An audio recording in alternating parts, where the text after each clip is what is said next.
नमस्कार दोस्तों, good morning. आज हो गया है 4 फरवरी और 4 फरवरी की सबसे बड़ी और ब्रेकिंग न्यूज़ जो सुबह की निकल कर आ रही है वह आ रही है शिक्षा मित्रों के लिए। इसलिए दोस्तों शिक्षा मित्र विशेष ध्यान दें। दोस्तों आज हम कुछ ऐसी बातें आपके सामने साफ कर देंगे जिससे यह क्लियर हो जाएगा कि शिक्षा मित्रों का समायोजन अब होगा। दोस्तों यह कैसे होगा, इस बात की पूरी जानकारी आपको हम इस वीडियो में देंगे।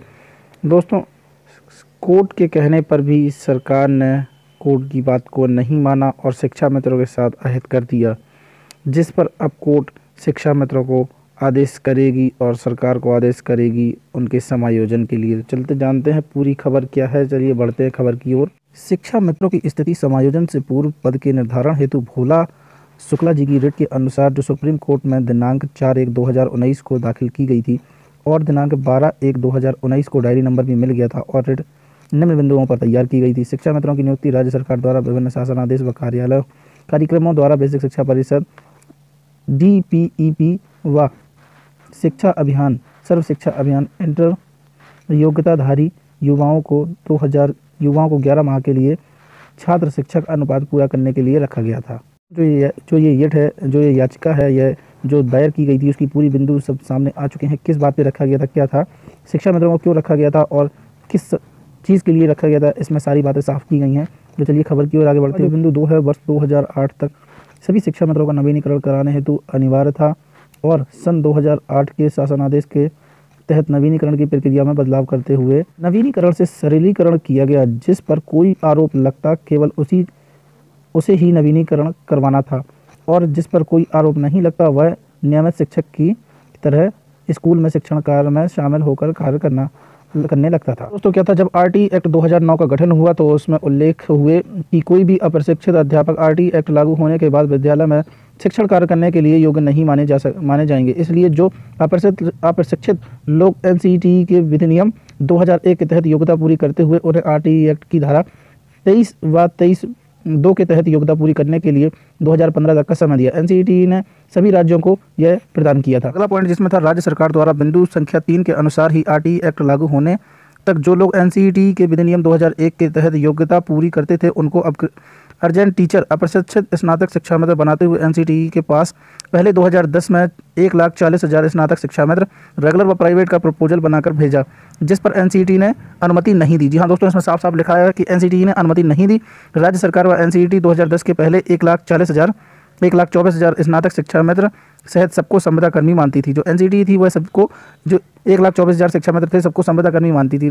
NCERT ने कोई भी प्रपोजल पर साइन नहीं किया, कोई भी प्रपोजल नहीं माना सरकार का। तो बात कहाँ पे फंसी, चलिए ये भी बात कर लेते हैं। सभी राज्य 1,24,000 अप्रशिक्षित स्नातक शिक्षा मित्रों का प्रशिक्षण पूरा होने के बाद राज्य सरकार द्वारा सबको समायोजित करके सहायक अध्यापक बना दिया गया, लेकिन NCERT ने 1,24,000 को अध्यापक नहीं माना। जी हाँ दोस्तों, इसमें साफ साफ लिखा है राज्य सरकार ने बनाया था लेकिन NCERT ने उनको अध्यापक नहीं माना। लेकिन NCERT ने 1,24,000 को अध्यापक नहीं माना तथा इनको नियमित शिक्षक की श्रेणी में न रखकर अपग्रेड पैरा टीचर की श्रेणी में रखा। वह सारी सुविधा अध्यापक के समान दिया गया।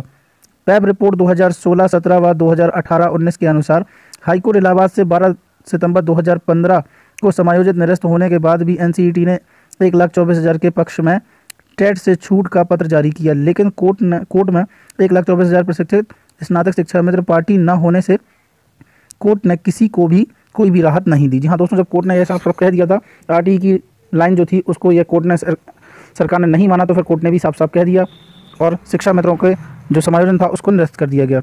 जब समायोजन हुआ उस समय 1,24,000 की स्थिति अनट्रेंड टीचर अप्रशिक्षित स्नातक शिक्षा मित्र से ट्रेन टीचर प्रशिक्षित स्नातक टीचर शिक्षा मित्र थे, जो NCERT ने उसी विद्यालय में अपग्रेड पैरा टीचर माना व 12 माह के लिए नियमित शिक्षक के समान सुविधाएं दी। जी हाँ दोस्तों, अब 12 माह के लिए शिक्षा मित्रों को जो सुविधाएं मिलने लगी थी।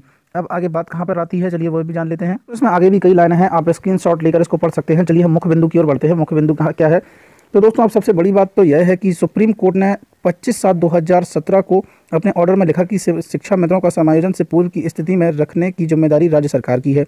अंतिम पेज बिंदु नंबर 26, लेकिन राज्य सरकार ने 1,40,000 प्रशिक्षित शिक्षा मित्रों का समायोजन से पूर्व की स्थिति अप्रशिक्षित स्नातक शिक्षा मित्र प्रशिक्षित स्नातक शिक्षा मित्र अपग्रेड पैरा टीचर पर न रखकर 20 सितंबर 2017 शासनादेश के तहत सभी को एक कैटेगरी में रखते हुए 1,10,000 मानदेय पर 11 माह के लिए शिक्षा मित्र के पद पर रख दिया, जो सुप्रीम कोर्ट के ऑर्डर की अवमानना कर रही है। समायोजन से पूर्व की स्थिति का गलत व्याख्या करके सरकार ने सुप्रीम कोर्ट की अवमानना की है। दोस्तों, आपने देखा कि इसमें साफ साफ लिखा हुआ है कि सरकार ने कोर्ट के आदेश की जो है वह अवहेलना की है, जिसको लेकर अब कोर्ट देगी आदेश, वह सरकार को करना पड़ेगा। लेकिन इसमें सबसे महत्वपूर्ण बिंदु यह है कि जो सरकार है वह कोर्ट से भी ऊपर है, और इस आदेश में हम आपको आगे भी बताएंगे कि किस तरह से यह कोर्ट का आदेश माना जाएगा या फिर सरकार का आदेश शिक्षा मित्रों के ऊपर लागू होगा। इस बात की पूरी जानकारी हम आपको देंगे। चलिए खबर की ओर आगे बढ़ते हैं। आगे क्या है खबर, तो अब हम आपको बताएंगे इस केस का सबसे महत्वपूर्ण बिंदु। हमारे द्वारा जन सुनवाई में इस प्रकरण पर आवेदन किया गया था। तब सचिव, मुख्य सचिव, निदेशक द्वारा पहले लिखा गया था कि 20 सितंबर 2017 के शासन आदेश के अनुसार सुप्रीम कोर्ट के ऑर्डर 25/7/2017 के अनुपालन में नीति जारी कर दी गई है। उसके बाद हमने पुनः उपरोक्त लोगों के नाम दूसरे जन सुनवाई में आवेदन किया और सभी बिंदु लिखे, तो उसमें लिखा गया कि आपके प्रकरण नीतिगत है।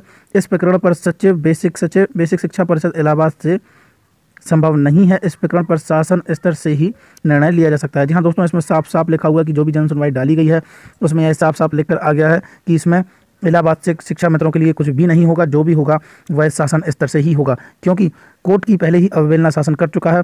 इसलिए अब जो भी निर्णय लिया जाएगा वह शासन ही लेगा। शासन अगर चाहे तो शिक्षा